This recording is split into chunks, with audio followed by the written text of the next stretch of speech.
Assalamualaikum warahmatullahi wabarakatuh. Perkenalkan, nama saya Tatsila Zabila dari PMT 6C UIN Suskaryau. Kali ini kita memasuki mata kuliah multimedia pembelajaran. Nah, kali ini tugasnya yaitu diberikan beberapa kata atau kalimat yang dimana nanti dijadikan satu sehingga terbentuklah suatu materi atau suatu pengetahuan yang rampung gitu.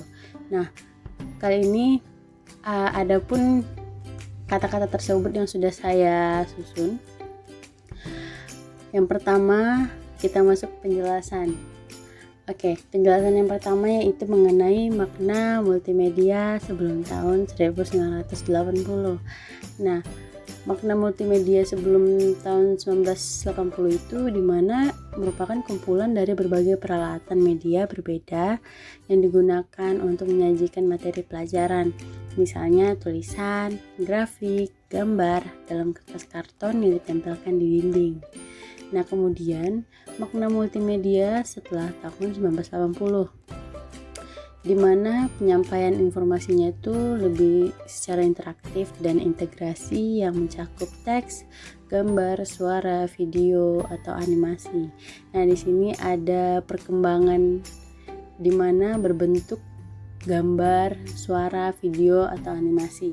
Tidak hanya berupa tulisan, grafik ataupun gambar saja. Nah, kemudian adapun komponen-komponen pada multimedia ini. Yang pertama itu ada berupa teks, yang kedua ada grafis, foto, gambar, yang ketiga ada audio, keempat ada animasi, dan yang terakhir ada video. Kemudian ada mengenai manfaat multimedia. Manfaat multimedia itu yang pertama yaitu menyajikan benda atau peristiwa yang kompleks, rumit, yang berlangsung cepat atau lambat seperti sistem tubuh manusia, bekerjanya suatu mesin, tata surya, perkembangan tumbuhan, dan sebagainya. Kemudian manfaat yang kedua yaitu terdapatnya privasi di mana siswa tidak perlu malu melakukan kesalahan, yang dimana di sini belajar saat kebutuhannya itu muncul dan belajar tanpa terikatnya waktu.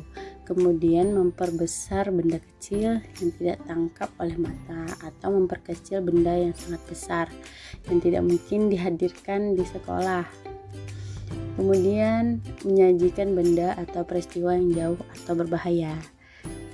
Kemudian ada dapat mengakomodasi cara belajar yang berbeda-beda sesuai kemampuan, kesiapan, serta dapat menyesuaikan kemampuan diri.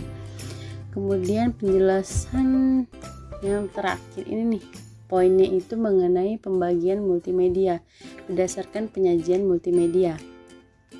Oke, pembagian multimedia berdasarkan penyajian multimedia ini ada terbagi dua. Yang pertama ada multimedia interaktif dan yang kedua ada multimedia linear.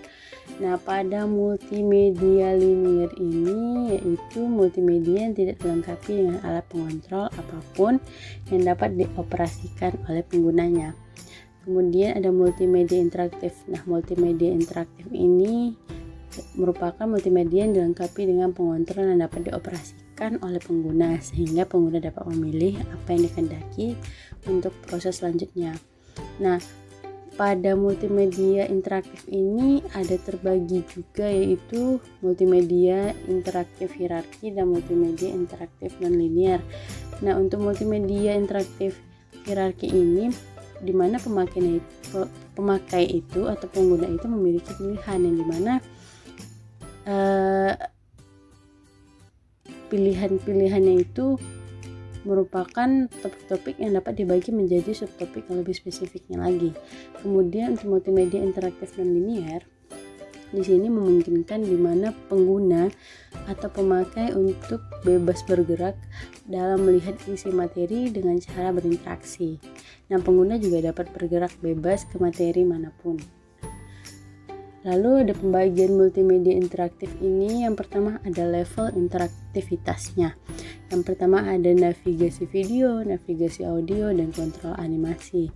Kemudian ada navigasi halaman, kontrol menu atau link. Selanjutnya ada hypermap, response feedback, drag and drop, control game, dan kontrol simulasi. Kemudian ada strategi penyajian multimedia interaktif. Nah, pada strategi penyajian multimedia interaktif ini ada terbagi 4. Yang pertama ada drills, kemudian ada tutorial, ada simulasi, dan yang terakhir ada games. Selanjutnya pada multimedia interaktif ini adapun terdapat karakteristiknya nih. Yang pertama ada dari segi konten yang didesain untuk mengatasi keterbatasan ruang, jarak, dan statisnya model media konvensional.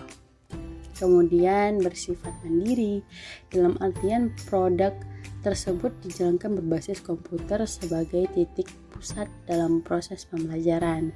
Kemudian adanya harus memberikan kontrol sepenuhnya pada pengguna untuk menghentikan, mencatat hal yang penting, memutar ulang bagian yang belum dipahami.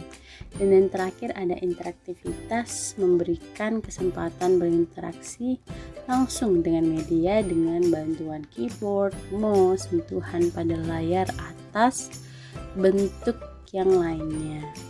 Nah, itulah penjelasan mengenai multimedia pembelajaran kali ini. Sekian dari saya, mohon maaf apabila ada kesalahan. Saya akhiri, wassalamualaikum warahmatullahi wabarakatuh.